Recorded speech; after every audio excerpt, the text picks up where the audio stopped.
Hello, here we are. It's Wednesday. It's hump day. It's 3 days into our 6-day, no, our 7-day devotional time. I just wanted to emphasize that it's not 6. We don't take a day off. Who knows? Maybe we should take Sundays off from our devotions. I'll consider that and model the idea of taking a Sabbath even on our devotions. I'll have to think about that. I just crossed my mind, and I wonder from time to time, am I being a good example or a poor example if I'm producing devotions for every day? Should it just be 6 days, and on the 7th day we'll rest? Well, I'll get back with you on that. Here we go. Enough chasing that little rabbit. We'll come back to the idea of the return. We're looking at Hosea's story. The quick recap is Hosea is a prophet of God, and he's asked by God, this man that wants to please God in everything, God says, I need you to play a part. I need you to live out something, to speak very loudly to my people. Now, if the Lord moves from just talking to you to having to show you a lot of pictures, that typically means you aren't listening very well. If he moves from auditory to visual, it usually indicates some hardness of heart. You'll notice in Scripture that he speaks and then things get more and more visual, typically when people are moving away from him. So anyway, the ultimate was him becoming flesh, and we beheld his glory as the only begotten of the Father, full of grace and truth. Then the other corollary to that is that when God shows himself very powerfully and infallibly to us, and then we don't respond, Katie bar the door. That's an old expression. Lord, help us. Because once we have seen, we didn't just hear, now we have seen and we haven't believed. And it's interesting that Jesus says to Thomas, it's better to have not seen and yet believed. He didn't say it was cursed to see and to believe, but he says it would be better if you had not seen and yet believed. There's a factor there when it comes to seeing, and some say seeing is believing. It also brings about a greater responsibility for us responding to what it is that we see. Well, now we're looking at Hosea as a commentary on the people of Israel. Their hearts are so hard. They're so far away from God. They're so cold that God is living out in front of them through the life of Hosea some very powerful images and lessons. And so what he does is he has him go marry a known prostitute. Then she conceives and bears him a son and calls him, his name is called Jezreel. Now Jezreel means God shall sow. God shall sow. Very interesting. S-O-W, not S-E-W, not a repairing cloth or creating clothing, but God shall sow. He'll put seed in the ground and cause a crop to come forward. And so that's a very interesting imagery. Now we move from that to this verse in Hosea chapter 1, verse number 6, and it reads this way. Gomer conceived again and gave birth to a daughter. Then the Lord said to Hosea, call her Lo Ruhamah, which means not loved, for I will no longer show love to Israel, that I should at all forgive them. Now, that's very interesting. It goes on to say, yet I will show love to Judah, and I will save them not by bow, sword, or battle, or by horses and horsemen, but I, the Lord their God, will save them.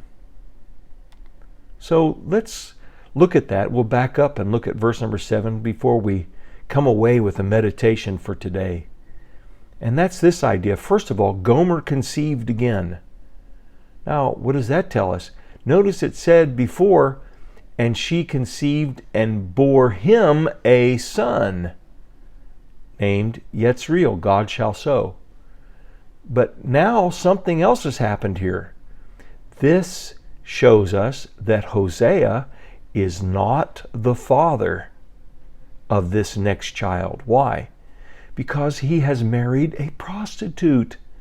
This is some other man's child. So Gomer conceived again and gave birth to a daughter. Doesn't say and gave him or bore him, Hosea, a son. She conceived again. It's minus the pronoun, and gave birth to a daughter, not his daughter, a daughter. Then the Lord said to Hosea, call her Lo Ruhamah, which means not loved. For I will no longer show love to Israel, that I should at all forgive them. So what we have is Israel, remember, is the northern kingdom. The 10 northern tribes are referred to as Israel. In the next verse it says, yet I will show love to Judah, and I will save them. So who's Judah? Judah is the southern 2 tribes of Judah and Benjamin, make up the southern kingdom. Right after David, then his son Solomon, then Solomon's son, David's grandson Rehoboam. It's at the grandson's reign in Jerusalem that there's a split north and south. Sound familiar? Almost sounds like the Civil War and the split of north to south Mason-Dixon line. There was the 2 tribes, Judah and Benjamin, were the southern kingdom, and the northern kingdom was comprised of the other 10 tribes.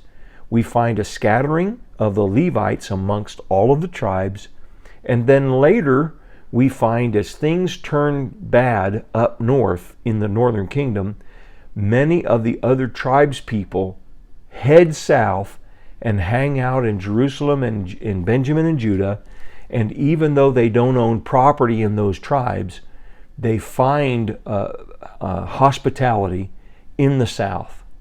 And then we have the Assyrian captivity, and then we have the Babylonian captivity. And here is a prophecy then, I will show love to Judah, and I will save them, not by bow, sword, or battle, or by horses and horsemen, but I, the Lord their God, will save them. This is telling me, and this is telling us, that God has something supernatural that He is working and that He's doing. We do things according to our plan and our way, and we end up giving birth to something that's called Lo Ruhamah, not loved. It's our idea, it's our plan. And it sounds a lot like Abraham and Sarai conspiring together and saying, we need to help God with His plan. He said that He would bring forth seed that would be more numerous than the stars and the sand on the seashore. And there's this idea then of seed. God the sower. It's real. It's a promise that God will sow. But what happens? This is not evidence of God sowing. This is not an evidence of Hosea sowing seed into the womb of his wife. But instead, it's something called prostitution, idolatry, worshiping our own work of our own hands, trying to give God a help and a hand. And what happens when this goes on? There is somebody born, and her name is Lo Ruhamah, and she's standing as a figure, a type and a shadow of what's actually being worked out in history with the northern kingdom of Israel, the northern 10 tribes, their idolatry and their departure away from the living God. And God has that word for them, not loved. Not loved. They are departing from the living God. And yet He has a promise to the southern tribe, I will show love to Judah. I will save them, and I'll do it miraculously and supernaturally. So let our meditation be, Lord, Help me not to get anything going, start anything up, or try to pull anything off that's idolatrous and is trying to help you out. But instead, I'll allow you to sow, because what you sow and I reap, that's wonderful. What I sow and I reap, that's tragic. So Lord bless you as you think about that today. Meditate upon that. Looking forward to seeing you on Thursday. Have a great day.